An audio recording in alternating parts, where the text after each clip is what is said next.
All right.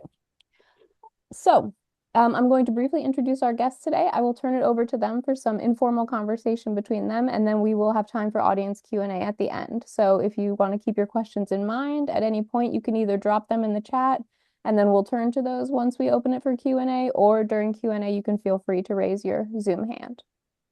So, Matthew Mason is professor of history at Brigham Young University in Provo, Utah, and he teaches a variety of courses on the history of slavery, early America, and Britain.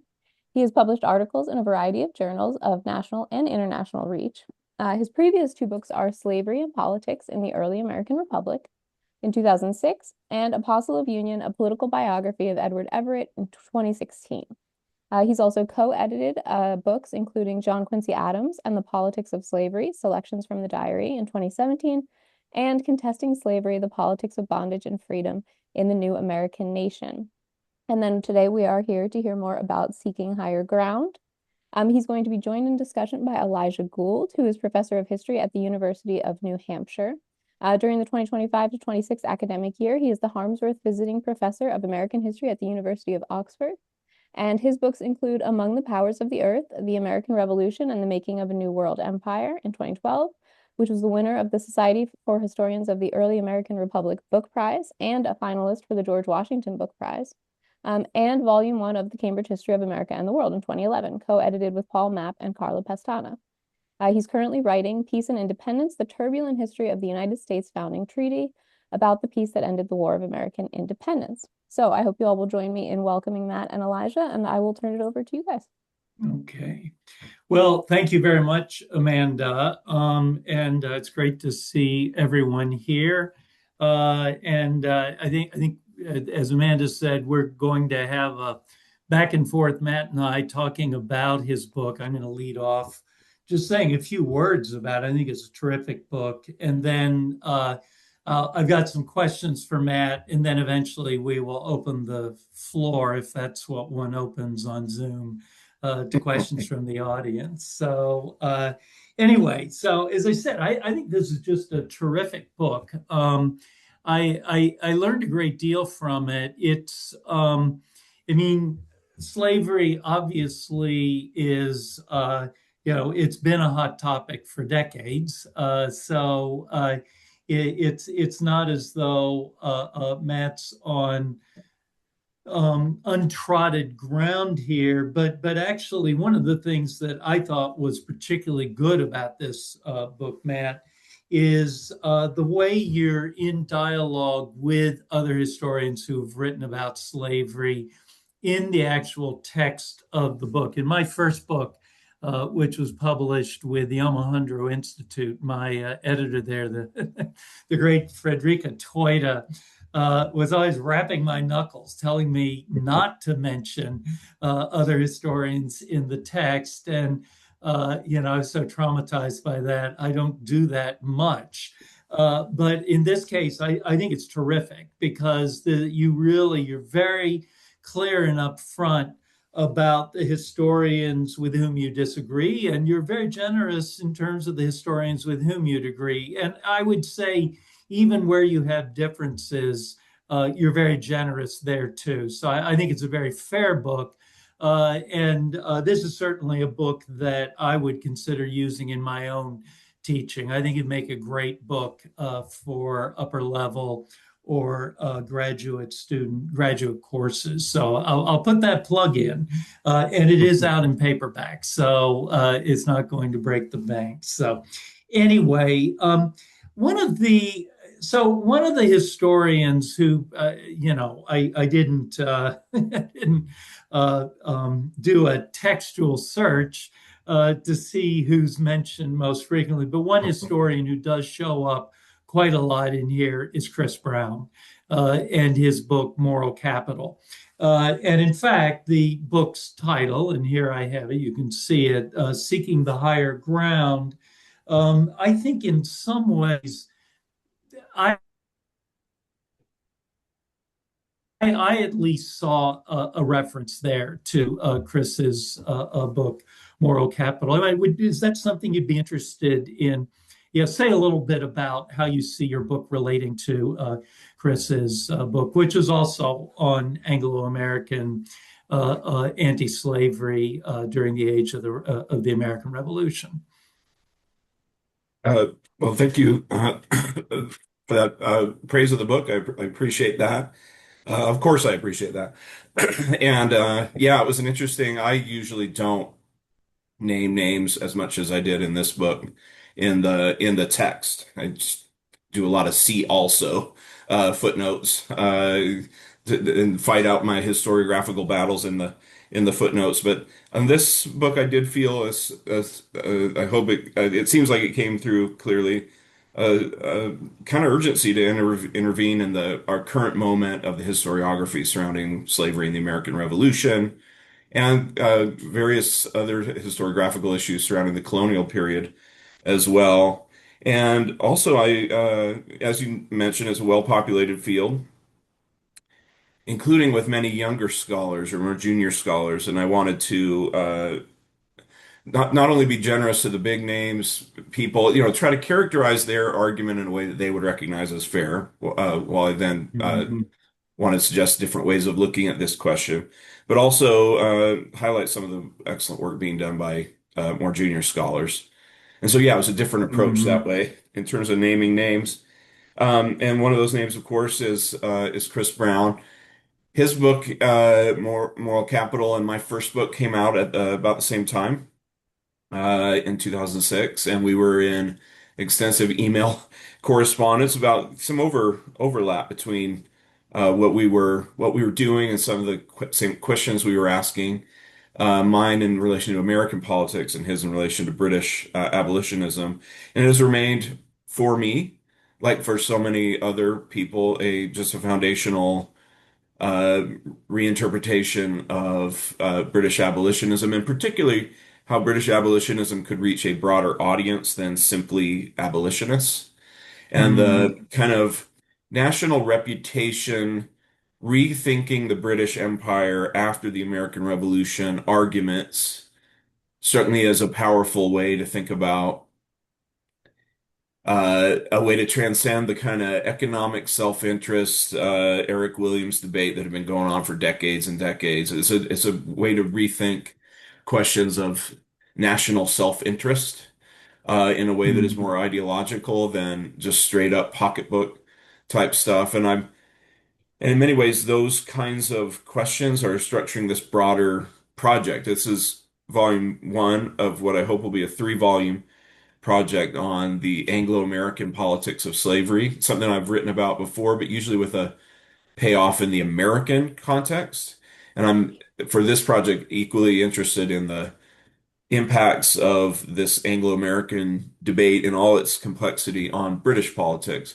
And I do, especially as I'm working in the post-American Revolutionary era for volume two and writing and researching that, I find that kind of insight of abolitionists, if they're going to have a broader appeal, have to rework what things like national self-interest look like to be a really powerful framework. So, yeah, I'm in all those ways continually in dialogue with Chris's work. Yeah. So, one word you just used in that answer, and it really jumped out when I was reading your book, is the word urgency. And Mm. I wonder if you can, and this may lead into some of my other questions that I have for you, but I'm interested because I think I might have a sense of why you feel this is urgent, but before I tip my hand, I'd be interested, what do you where do you see the urgency in the topic and in our current moment? Yeah, that's a great question. So yeah, this is a big project, crossing well beyond the American Civil War, if I live that long to research and write this stuff. Um, And at first, I conceived of a two-volume project with the breaking point because I want to pay attention to turning points in the Anglo-American political relationship and in turning points in the history of slavery and abolition. So the way I first conceived this project would be a two-volume project with the breaking point being 1807 when the United States and Britain outlawed participation in the transatlantic slave trade, that abolition moment. But then as Hmm. I did this research, I found way more sources, both for the colonial period and especially the American Revolutionary period, than I thought. I thought I would write one chapter on the imperial crisis and another on the war. And then I drafted one of those chapters and it was like 110 pages. And even for me, who tend to draft really big drafts and then pare them down, that was ridiculous. And so those two chapters turned into like five thematic chapters. So the richness of the material is part of what made me call it in 1783 and decide, okay, that change in the relationship between Great Britain and those now formerly colonies in 1783 is going to be where I end. So in terms of the research and what I was finding, that was a big part of it. But also, the urgency comes in part from the state of the historiography in our current moment. It strikes me as perhaps unnecessarily and unduly polarized. To try to characterize it briefly, it would be something along the lines of an older but still vibrant literature, headlined by people like Gordon Wood and before him, Bernard Bailyn, saying that, you have to pay a close attention to the kind of Republican ideals, all the rhetoric surrounding liberty and virtue and taxation and all that stuff, the taxation representation, the things they said the American Revolution was about. That's what it was about, people. Uh, to which a growing, and I would say within academia, probably the most predominant interpretation is, yeah, there's that. But really, and this is associated with people like Rob Parkinson, but then in the broader political culture with like the 1619 Project, uh, all that is essentially window dressing for what was a revolution in favor of slavery and to protect white supremacy. In some of the deep cuts in someone like Robert Parkinson's book, you get a little more nuanced treatment, but in terms of like the headlines and the way the debate is driven, it really does seem as stark as that. And I remember seeing a throwdown between Woody Holton and Gordon Wood at the Massachusetts Hmm. Historical Society. It was an event sort of like this, but they were sitting at a table, and it was bordering on Jerry Springer, kind of. They were conceding no ground, and it was a really polarized debate. And part of why I wanted to intervene in the discussion was I feel like both sides could be could stand to be told or suggested by me it's more complicated than that. What if we took seriously all the rhetoric surrounding taxation and representation and virtue and the Balin Wood kind of concerns with what we used to call republicanism literature, but showed how that was inevitably connected to the issue and rhetoric of American slavery and the transatlantic slave trade and so forth.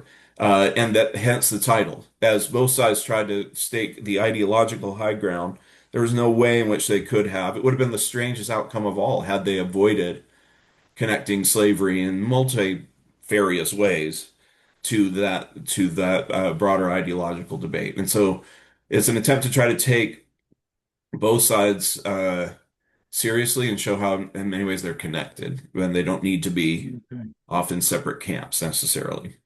Right. Okay. So yeah, so the urgency, the urgency is partly an urgency interior to the historical scholarship. Right. I'm wondering, do you see that urgency having wider implications in terms of the American historical professions ability to speak to a wider public? I mean, we're in the 250th anniversary year of the Declaration of Independence. There's, I think Right. anyone working on the topic has more invitations than they know what to do with Right. for all sorts of speaking opportunities. I mean, do you see an urgency there as well? Yeah, potentially. I've learned that I don't fully know how to reach that unicorn, the general reader. Um, Hmm. at least in terms of marketing, I realized pretty early I don't know what I'm doing in terms of that. But I do, I try to I would hope that in this moment that it we could approach America's 250th more broadly as something a little bit more complicated than either just a blanket celebration of what American independence means or blanket condemnation of what the American experiment means. And I go back and forth as to my hopefulness for whether nuance can reach a broader audience. Many of my colleagues who are better at writing for at least reaching a more general audience continue to tell me that I may underestimate the general public's appetite for this sort of nuance. And, I'm open to being persuaded in Yeah. that direction. But yeah, certainly University of Virginia Press thought that this would be appropriate moment to Yeah. publish such a book. Yeah.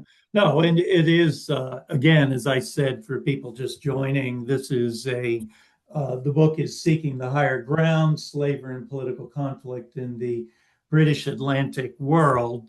And it is, it's a terrific book. It's very accessible. I think it'd be a great teaching book, certainly. And it's just out. We'll see.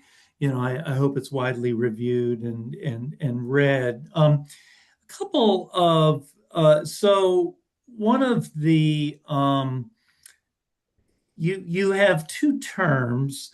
One is muddiness, and you talk about and I think this grows out. It's one of the ways you're responding to the urgency. Though, if someone is reading this book for a clear sense about what the legacy of the American Revolution was for the slavery debate, ending up with muddy, it's Right. perhaps not where we want to be. But then you also have you have a whole chapter devoted to it, which is consistency. And Right. I found the interplay between those two really, really interesting and suggestive. I wonder if you could say a little bit about how Well, you see those two working together. yeah, that's a great question. I'll start in reverse order. At first, I thought I wouldn't write much about the virtue of consistency. I have all these chapters that are dedicated to the virtues that both sides wanted to claim during the American Revolution, both the loyalist/British side and the American patriot side. And And if I could just consistency is, jump in, yeah, these virtues are virtues as people advocating for the abolition or at least amelioration of slavery. It's not one side arguing for the virtues of owning slaves. right. And originally, they're claiming these virtues for their political position, right? Mhm. Consistency is one of those, right? In order to demonstrate that your cause was God's cause and the cause that everybody should support, whether that be patriot or loyalist, you needed to lay claim to the virtue that you are a consistent lover of liberty.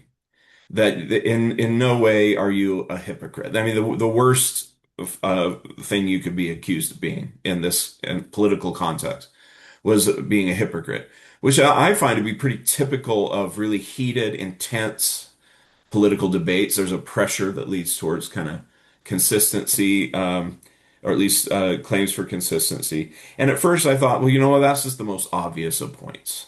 I mean, the most famous quote is Samuel Johnson calling these American slavers out for inconsistency and yelping for liberty. And so at first I thought, yeah, but the multiple different iterations in which people engage this question of consistency, including, and this is in many ways one of the chapters where religion plays the biggest role, getting right with God. God loves consistent lovers of liberty and hates hypocrites, and especially the patriots were just desperate to be able to say they were consistent patriots, consistent lovers of liberty, and so forth. So that provides a certain clarity and, in fact, extremism to the political debate. Where the muddiness comes in is what does that end up meaning for actual slavery? Not political slavery as a rhetorical move, but actual chattel slavery in Jamaica or in Barbados or in Virginia or Massachusetts. And that's where the muddiness comes in because there are so many different ways. What I find is these moral clarity in terms of what's causing this conflict, but then so many different takeaways that people at the time took from what it meant to be consistent lover of liberty or to uh, treasure the value of honor and the various other uh, attributes that I discuss in these chapters that and that's in part the historiographical urgency that I feel is again to come back to the kind of polarized nature of our debate. We get a lot about it either hopelessly pro-slavery American Revolution that in its outcome strengthened American slavery and white supremacy. To which people like Sean Wilentz and Gordon Wood say essentially, shut up. The real outcome that is notable is the growth of anti-slavery. And I am dissatisfied with both of those, and therefore leave it with a muddy conclusion. In fact, I wanted to leave it on even more of a cliffhanger than my editor did. Um, I had a great experience, but she wanted me to write this epilogue. I had great experience with her, except on that, because I wanted to leave it on a total cliffhanger. Like, well. It was very indeterminate what the actual outcome, both in the British Empire and in the United States, was. Very muddy in your term you channeled earlier. And she said, you can't just leave it there. We need some kind of epilogue, at least gesturing towards like the U.S. Constitution or something. And under some duress, I wrote a very brief epilogue that I still think leaves us on a cliffhanger because these things were not settled. The actual legacy of this search for ideological clarity, ironically, was quite muddy. I hope that makes sense as an answer to a very good question. Well, it does, and in fact, I have it underlined in on page 217, the final page of your epilogue. And these and many other complexities built on the endless complexities of the Anglo-American politics of slavery in the colonial and revolutionary eras. So I'd say you carried that point. Right. I think so. And in if in the sort of historians who emphasize change versus continuity, I'm feeling you're a continuity person, and I would probably put myself in that camp too. But as a result, I do find myself puzzling, Mhm. because there on the American Revolution is regarded as a transformational event, Right. even if we can sit back and say there's so many ways in which it wasn't. And I want to push back just a bit on the muddy conclusion because I Hmm. think that, I read the consistency and honor is another really important category. And you have a whole chapter about that too. And consistency and honor, I think, are working together and doing sort of they're collaborating, if you will. Right. And it seems to me that the idea that you ought to be consistent is in itself a break. Yeah. Because, as I think of it, in 1750, the law on slavery is in fact pretty muddy. It's Hmm. remarkable how little systematized it is. Right. Whereas by 1800 or 1790, certainly by the early 19th century, the law of slavery is actually being worked out much more Hmm. clearly. It's much more formalized, which is to say we've got a consistency developing. And I wonder what you would say to that. I mean, maybe this is going to be a theme in the volumes that you plan to write going forward. But it seems to me that struggle for consistency actually is enormously important. It may still be muddy in 1783, but I think increasingly people aren't happy about that, and they're not Right. willing to accept that muddiness. I think that's actually a great point and I think a helpful interpretation of what I'm trying to do here. One of the things I was surprised with was how much I wrote about the pre-American Revolutionary period. In fact, this involved revising myself a little bit. Because in my first book, I think one of the first lines is that the politics of slavery began in earnest with the American Revolution. And then I did more research on the colonial period and found that all manner of debates, both what we might recognize as formal political debates, like in the halls of, or in the Chamber of Parliament, in the House of Commons, or Mhm. something like that. But also stuff that some people may not think of as political, like Quakers or Methodists critiquing slavery, that then planters received as political. And so one of my arguments in this book is in many ways revising myself and saying, if we are looking for the politics of slavery, in which both slavery as a term, kind of a metaphor, and slavery as an institution are thoroughly political. Uh, you can actually find that all over the place in the colonial era. And that is an argument, as you characterize it, for a continuity that in no way did the American Revolution begin debates around slavery. But then I do think it is not a totally a story of continuity because the American Revolution, as a sustained, intense debate about politics and slavery, sharpened the differences and kind of grew people's differences in terms of a pro-slavery and anti-slavery position. And consistency is a great example of that, and also grew the ranks. I think your point is well taken.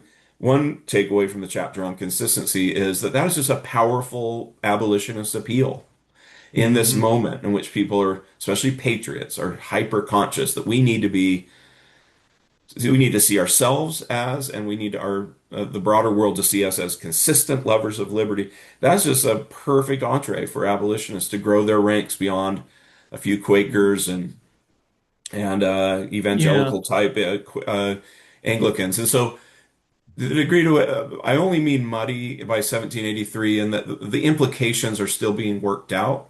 But I like the way you think about it. People aren't happy with the implications not still being worked out because the differences have become sharpened and intensified as a result of the this intense and intensive discussion and debate surrounding slavery. Yeah. I'll just throw into the mix. I wrote a piece for a volume also published by the University of Virginia Press on, it's actually about hypocrisy and how the founders used it to discuss slavery. And certainly I was struck by hypocrisy, the language of hypocrisy as part of this move toward consistency. We now we're in this empire of liberty. We need to be consistent, extend the same liberty to everyone, and it's hypocritical of us not to. The other interesting thing, and I think this speaks to the growing importance of consistency, the way enslavers defend their failure to live up to that consistency, if you will, the muddiness of their own practices and the lives that they're leading, is by saying, I'm a hypocrite.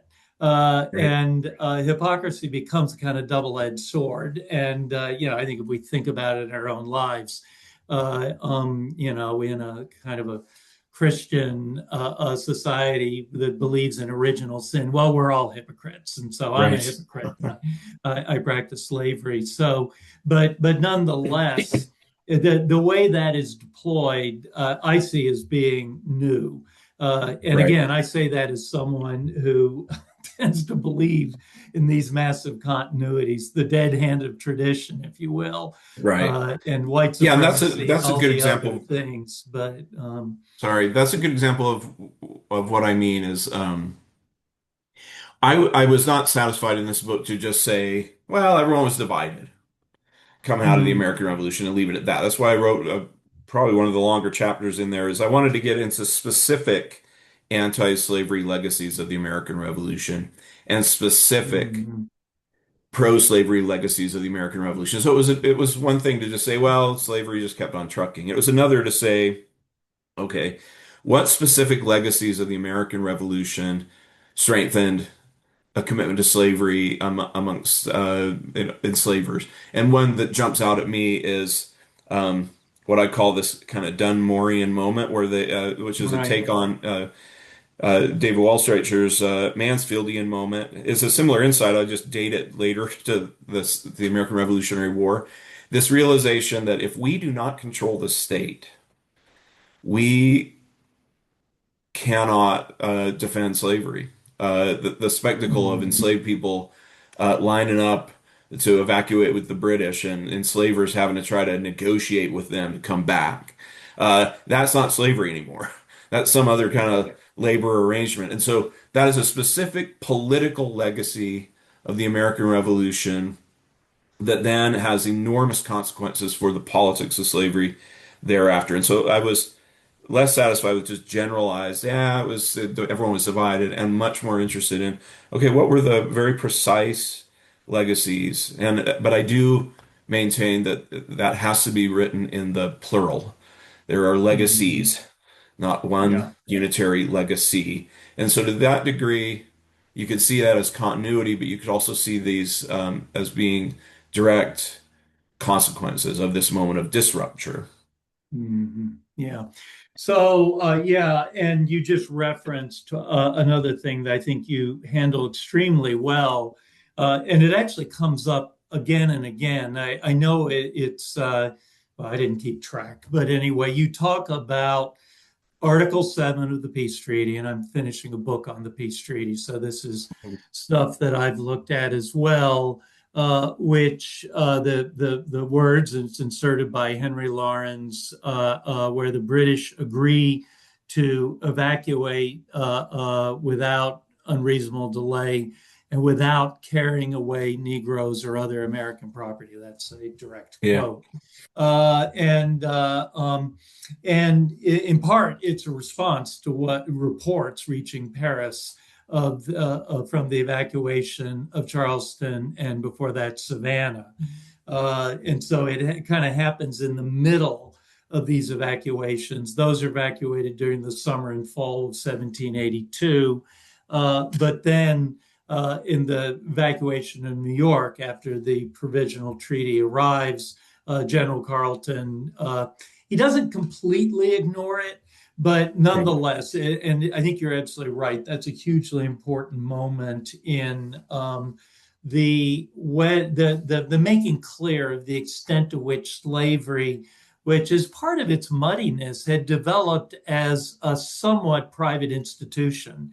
Yeah, It's remarkable the extent to which it is not sanctioned by high level imperial and political authorities. It, of course, is sanctioned in the law of the individual colonies, but not not as much as it will be. Um, but that gets me to another theme that is present in the book, and I'd like to hear a little more about it. One of my own problems with the New York Times 1619 project, and with some of the historians who sort of jumped onto that bandwagon, is the notion that there is a single slavery narrative in 1776. And, I think as part of the consistency that you talk about, there's a push to craft a single narrative, though a lot of mhm. it happens after 1783.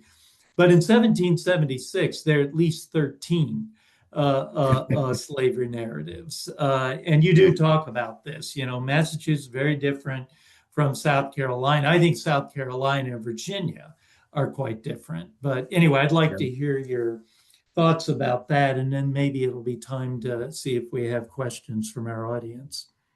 Yeah, thank you. There's a lot going on in that question, and Yeah. yeah, I agree entirely with the premise, and your discomfort with any kind of unitary narrative of either the law of slavery or the politics of slavery, or say the legacy of or causation of the American Revolution or legacy of the American Revolution in relation to slavery. In many ways, as a historian of slavery, my heart was with the 1619 Project and that kind of interpretation.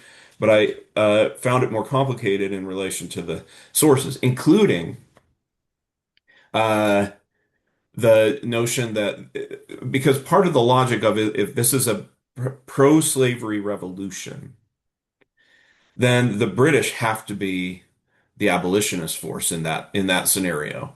And by all means, the British, beginning with Lord Dunmore's proclamation and continuing on to General Clinton's proclamations and so forth, are proclaiming a sort an anti-slavery policy in North America. But in no way, from 1775 to 1783, could you call you talk about consistency, the British Empire, some kind of consistent abolitionist force in the world, as American patriots never tired of reminding them. Yeah, Uh, Dunmore owned slaves. He's an right. enslaver. And the easiest response to that whole idea is, have you forgotten about Jamaica? Like, in what way is this the British Mhm. some kind of abolitionist force? But to circle back to the beginnings of your excellent comment and question, this kind of moment of evacuation and this question of which promises do we honor? If we believe in national honor, do we honor the promises made to enslaved and now formerly enslaved people in, say, Dunmore's proclamation or Clinton's proclamations? Or do we honor this promise made in the Treaty of Paris that we will not remove these people? And the remarkable thing is they choose to honor the first promises, not the second, and that drives people like George Washington ballistic uh, because nuclear was not yet an option in the 18th century. Otherwise, he would have gone there.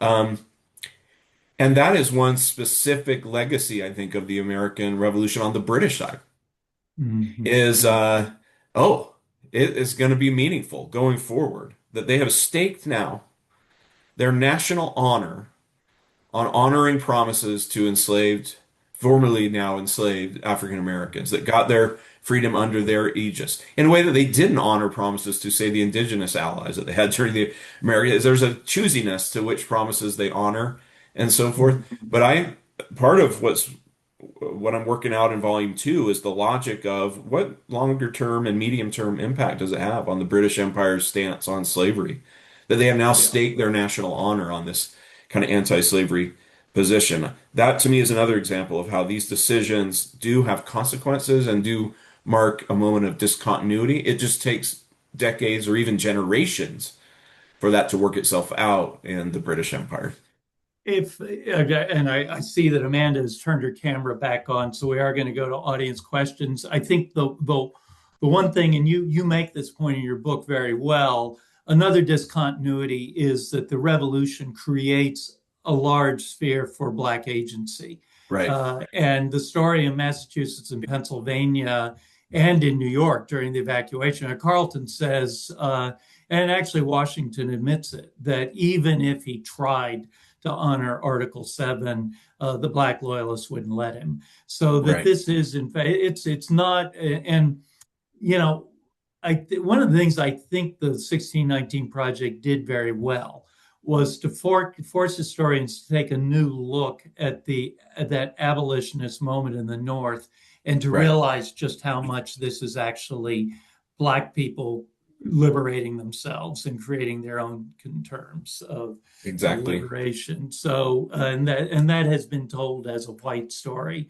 and Right. I think that's one of the areas where it's urgent that we correct it, and you do have that story here. So, Yeah, I appreciate that. You could tell the story, that moment of evacuation, as a story of British paternalism, British granting great favors to formerly enslaved people that they liberated.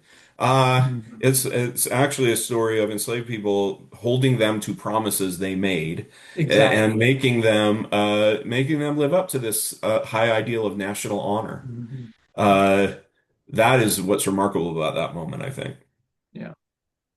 So, All right. No, I don't want to interrupt, but yeah, I think we should. This is a great conversation. But yeah, if anyone has any questions from the audience, you can feel free to either drop them in the chat and I can read them, or go ahead and just raise your Zoom hand so that you can uh yeah, Richard, do you want to get started with a comment? Hi. First of all, congratulations on the book, Matt. Thank I'm you. delighted to see it. I haven't read it yet, so I'm going to ask a question nevertheless. The other great other in the American Revolution, as I see it, are the indigenous people.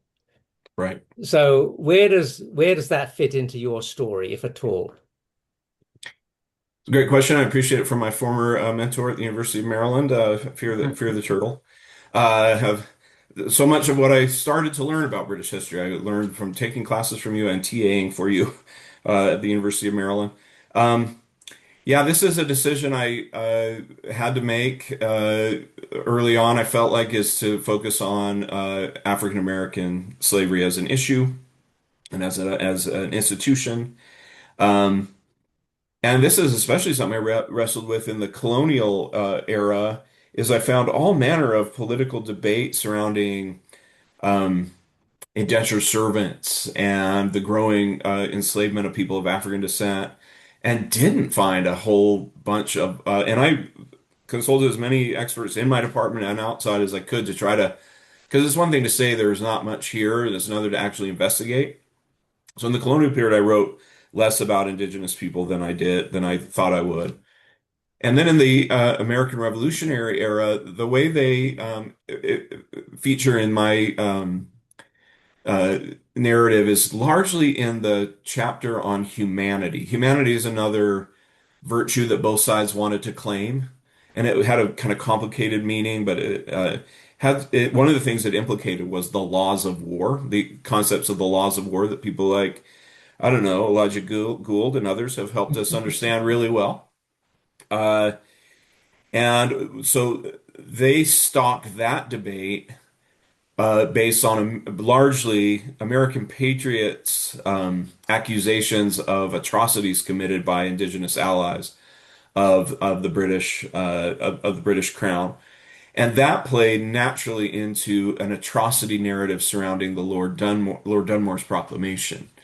You might think, I at first thought, when Lord Dunmore is literally setting himself as a liberator, that patriots would have to grant, well, they have humanity on their side on that. But oh no, they cast that as a war crime to liberate and then arm American slaves against their enslavers.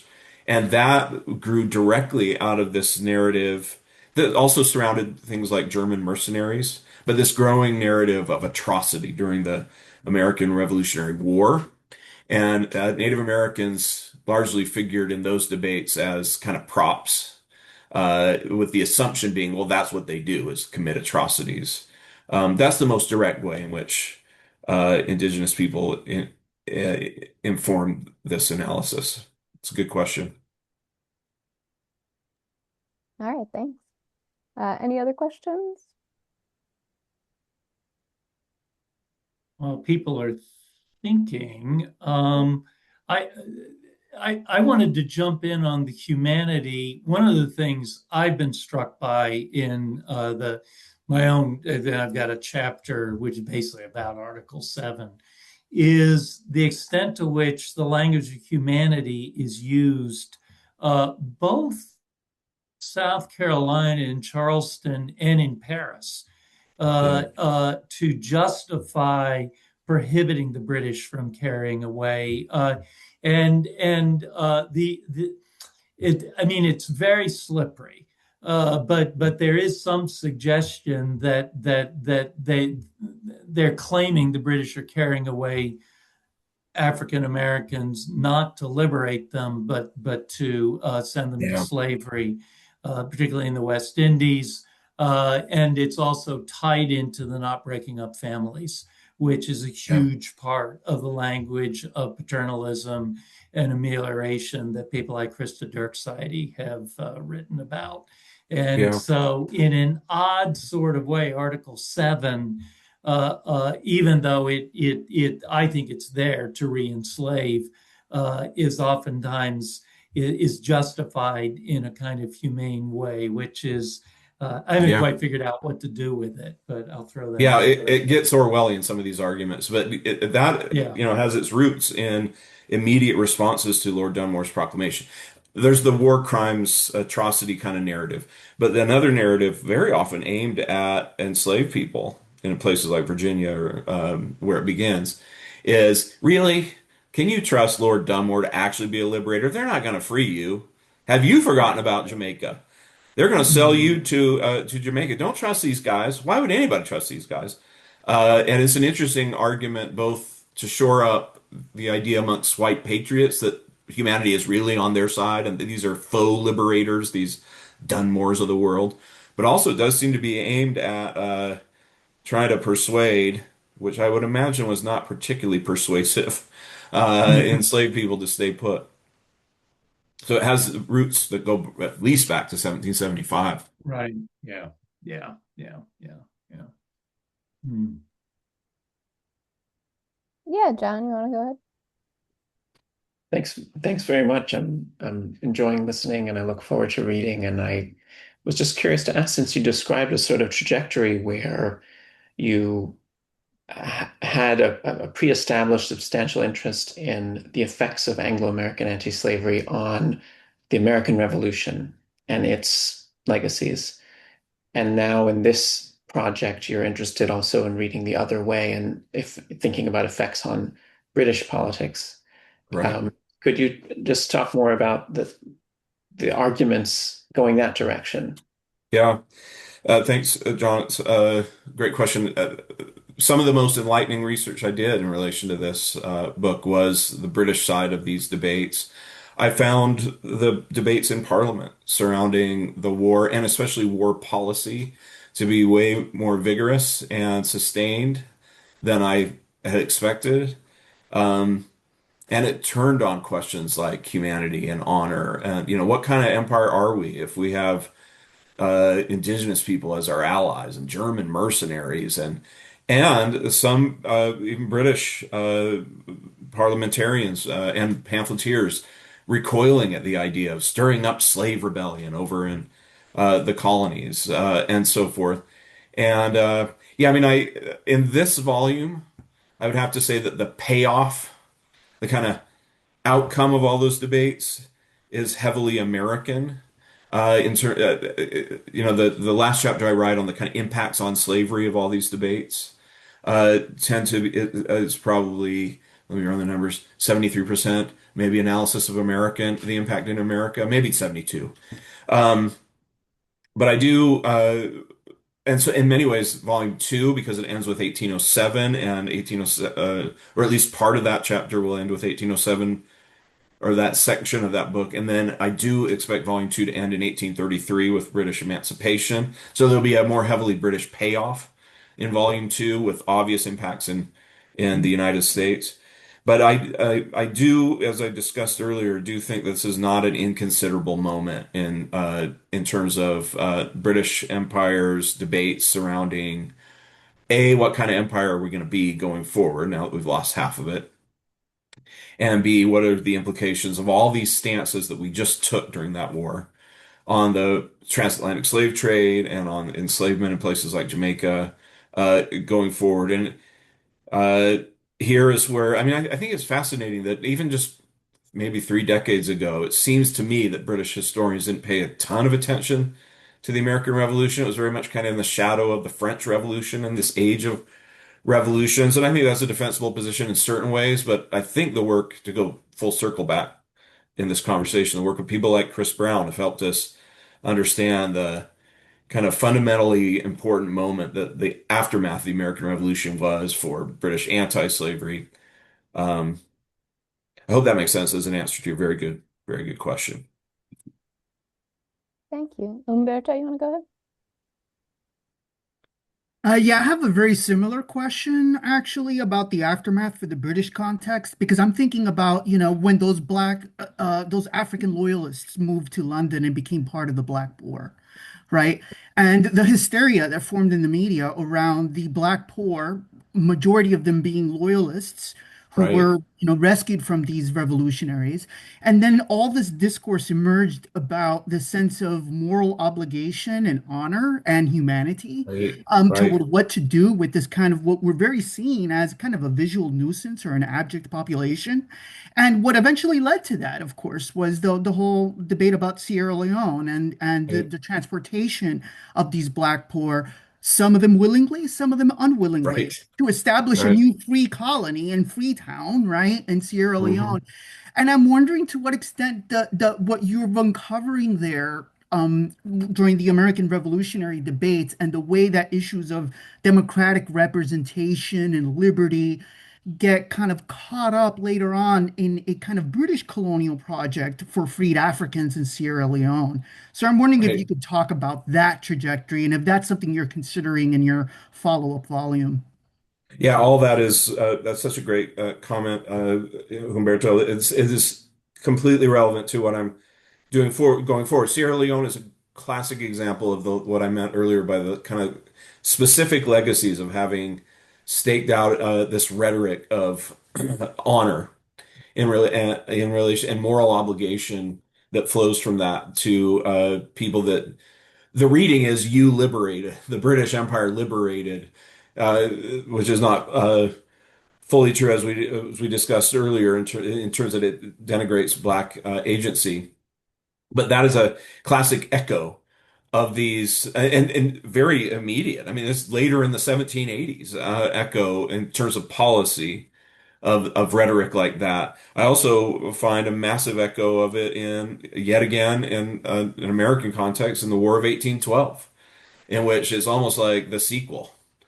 We're going to offer freedom to slaves. They're going to run away. We're going to be have some dodgy language in the treaty about how we honor property. Uh, and then it's going to be litigated for years and years, and we're going to kind of frame ourselves as the liberators, and national honor is implicated in all this sort of thing. There are multiple echoes, and Sierra Leone is one of the most immediate and dramatic in the ways that you've described. So thank you. Thanks. So we are coming up on time, but we probably have time to sneak in one more question if anyone in the audience has one, and if not, Elijah, if you have any final questions.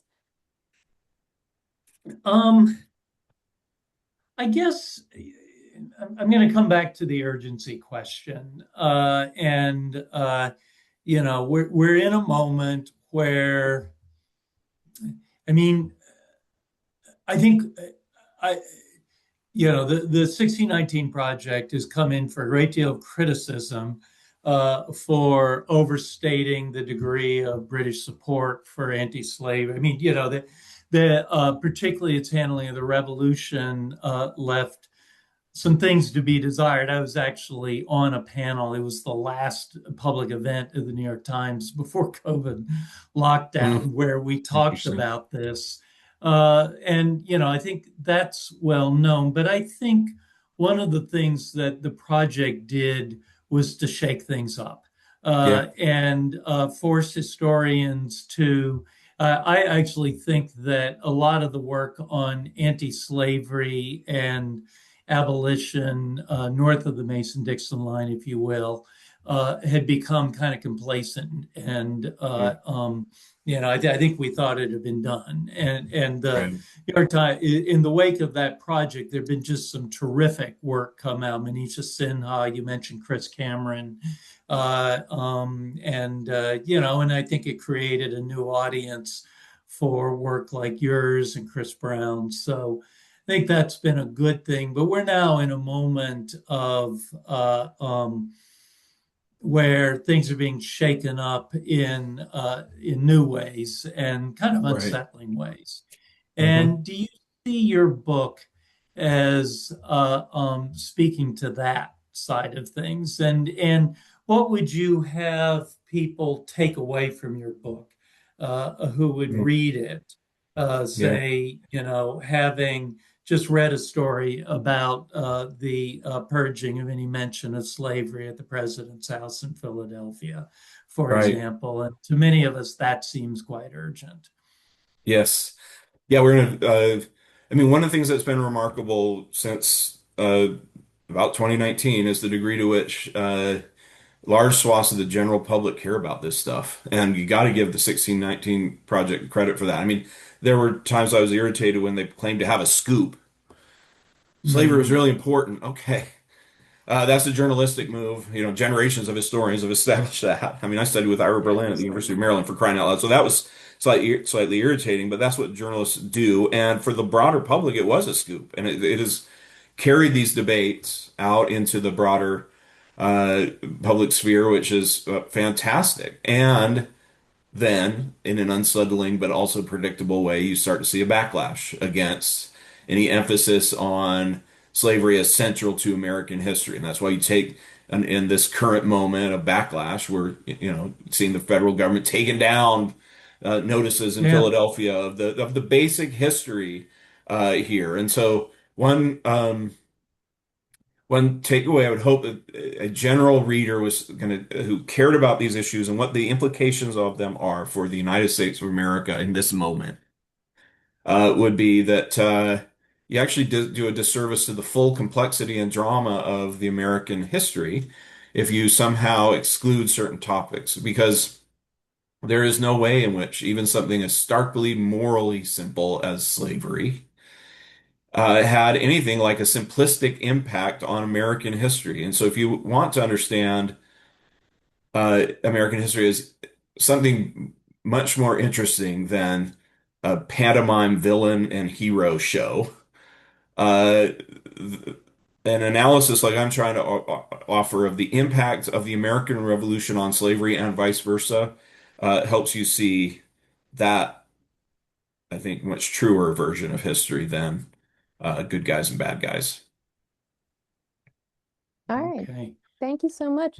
I want to thank Matt, obviously, for sharing your insights about the book, and Elijah also for the wonderful questions and discussions.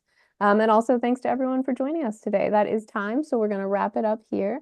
But I hope to see some of you at some of our other future book events. And I hope you'll join me Okay. all in thanking Matt and Elijah. Okay. Thank you right Thank back you, at you for Amanda. attending. Of Yeah, course. thank you.